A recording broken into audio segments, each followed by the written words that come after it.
Residents in the east-central Ukrainian city of Dnipro waking up Sunday morning to survey the full scope of damage left behind by a Russian bombardment.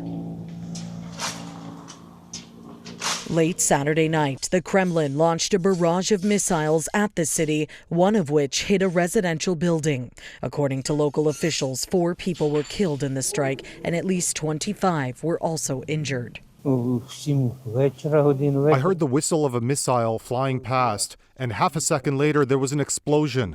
When I went outside, I saw a car and the driver was bleeding heavily. Moscow's troops have been working to capture village after village in a drive to seize Ukraine while its energy grid is hobbled and the cold sets in.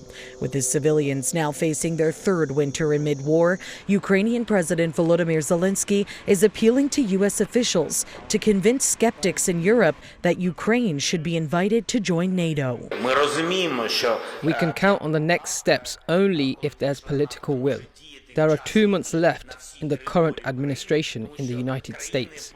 They have influence on the few European skeptics concerning our future. Speaking Sunday at a conference in Kyiv alongside the European Council President, Zelenskyy stated that any invitation to join the alliance must apply to the entirety of Ukraine's territory. There can't be a NATO invitation for some parts of Ukrainian territory.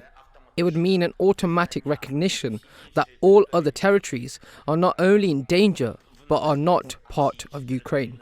That's why Ukraine will never go for it. If it's an invitation, then only a full one for all territories. The EU says its institutions and member countries have made available some $133 billion to Ukraine since the start of the war in 2022. But future support remains uncertain, especially if incoming U.S. President Trump reduces American support. With current President Joe Biden only in the top job for 2 more months, speculations have risen over the potential that he plans to return nuclear weapons to Ukraine, which the country gave up after the Soviet Union collapsed.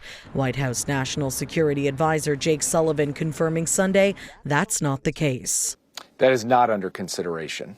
No. What we are doing is surging various conventional capacities to Ukraine so that they can effectively defend themselves and take the fight to the Russians, not nuclear capability. For City News, I'm Karling Donoghue.